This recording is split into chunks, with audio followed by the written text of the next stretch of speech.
जगत वाणी और अर्थ रूप है इसका प्रतिपादन। वायु देवता कहते हैं, महर्षियों, अब यह बता रहा हूँ कि जगत की वागात्मकता की सिद्धि कैसे की गई है।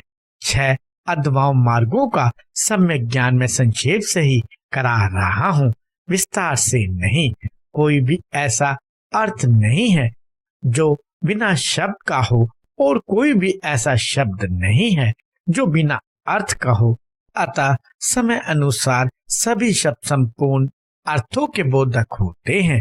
प्रकृति का यह परिणाम शब्द भावना और अर्थ भावना के भेद से 2 प्रकार का है। उसे परमात्मा शिव तथा पार्वती की प्राकृत मूर्ति कहते हैं। उनकी जो शब्द में विभूति है उसे विद्वान 3 प्रकार की बताते हैं, स्थूला, सूक्ष्म और परा। स्थूला वह है जो कानों को प्रत्यक्ष सुनाई देती है, जो केवल चिंतन में आती है, वह सूक्ष्म कही गई है, और जो चिंतन की भी सीमा से परे है उसे परा कहा गया है, वह शक्ति रूपा है। वही शिव तत्व के आश्रित रहने वाली पराशक्ति कही गई है। ज्ञान शक्ति के संयोग से वह इच्छा की उपबोधलिका उसे दृढ़ करने वाली होती है। वह संपूर्ण शक्तियों की समष्टि रूपा है। वही शक्ति तत्व के नाम से विख्यात हो समस्त कार्य समूह की मूल प्रकृति मानी गई है। उसी को कुंडलिनी कहा गया है। वही विशुद्ध परा माया है। वह स्वरूपतः विभाग रहित होते हुए भी 6 अद्भुतों के रूप में विस्तार को प्राप्त होती है। उन 6 अद्भुतों से 3 तो शब्द रूप है और 3 अर्थ रूप बताए गए हैं। सभी पुरुषों को आत्मशुद्धि के अनुरूप संपूर्ण तत्वों के विभाग से लय और भोग के अधिकार प्राप्त होते हैं। वे संपूर्ण तत्व कलाओं द्वारा यथा योग्य प्राप्त हैं। प्रकृति के जो आदि में 5 प्रकार के परिणाम होते हैं वे ही निर्वृत्ति आदि कलाएं हैं।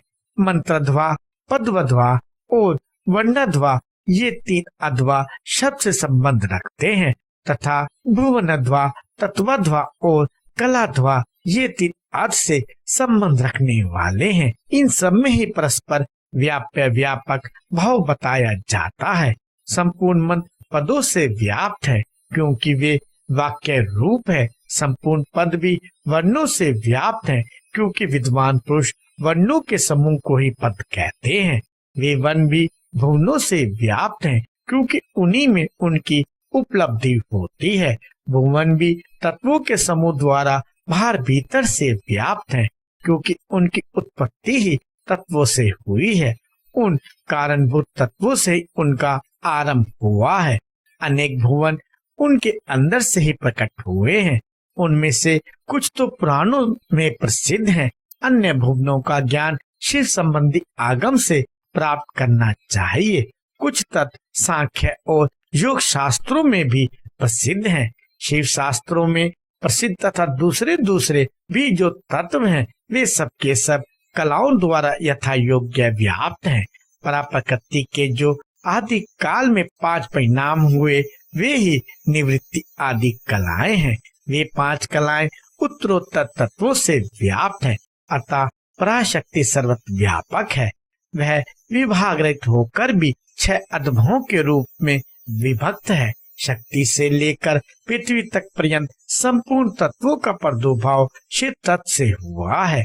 अतः जैसे घड़े आदि मिट्टी से व्याप्त हैं उसी प्रकार वे सारे तत्व एकमात्र शिव से ही व्याप्त हैं। जो 6 अद्भुतों से प्राप्त होने वाला है वही शिव का परम धाम है। 5 तत्वों के शोधन से व्यापिका और अव्यापिका शक्ति जानी जाती है। निवृत्ति कला के द्वारा रुद्रलोक पर्यंत ब्रह्मांड की स्थिति का शोधन होता है।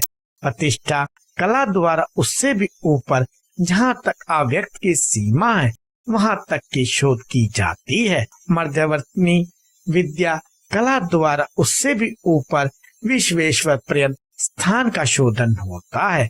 शांति कला द्वारा उससे भी ऊपर के स्थान का तथा शांत्यतीता कला के द्वारा अध्वा के अंत तक का शोधन हो जाता है। उसी को परम व्योम कहा गया है।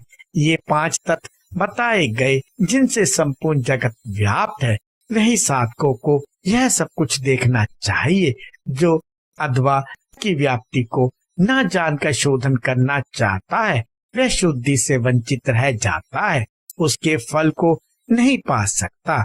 उसका सारा परिश्रम व्यर्थ केवल नरक की ही प्राप्ति कराने वाला होता है। शक्तिपात का संयोग हुए बिना तत्वों का ठीक ठीक ज्ञान नहीं हो सकता। उनकी व्याप्ति और वृद्धि का ज्ञान भी असंभव है। शिव की जो चित्त स्वरूपा परमेश्वरी पराशक्ति है, वही आज्ञा है। उस कारण रूपा आज्ञा के सहयोग से ही शिव संपूर्ण शिव के अधिष्ठाता होते हैं। विचार दृष्टि से देखा जाए तो आत्मा में कभी विकार नहीं होता। यह विकार की प्रतीति माया मात्र है, ना तो बंधन है और न उस बंधन से छुटकारा दिलाने वाली कोई मुक्ति है। शिव की जो अव्यभिचारिणी पराशक्ति है, वही संपूर्ण ऐश्वर्य की पराकाष्ठा है। वह उन्हीं के समान धर्म वाली है और विशेषता उनके उन विलक्षण भावों से युक्त है। उसी शक्ति के साथ शिव गृहस्थ बने हुए हैं और वह भी सदा उन शिव के ही साथ उनकी गृहिणी बनकर रहती है। जो प्रकृति जन्य जगत रूप कार्य है, वही उन शिव दंपति की संतान है। शिव करता है और शक्ति कारण, यही उन दोनों का भेद है। वास्तव में एकमात्र साक्षात शिव ही दो रूपों में स्थित है।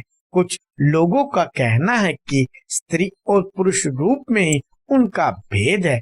अन्य लोग कहते हैं कि पराशक्ति शिव में नित्य संवेद है। जैसे प्रभा सूर्य से भिन्न नहीं है, उसी प्रकार चित स्वरूपनी पराशक्ति शिव से अभिन्न ही है। यही सिद्धांत है। अतः शिव परम कारण है, उनकी आज्ञा ही परमेश्वरी है। उसी से प्रेरित होकर शिव की अविनाशी मूल प्रकृति कार्य भेद से महामाया, माया और त्रिगुणात्मक प्रकृति इन तीन रूपों में स्थित हो छह अध्वाओं को प्रकट करती है। यह छह प्रकार का अध्वा वागात्मय है, वही संपूर्ण जगत के रूप में स्थित है। सभी शास्त्र समूह इसी भाव का विस्तार से प्रतिपादन करते हैं।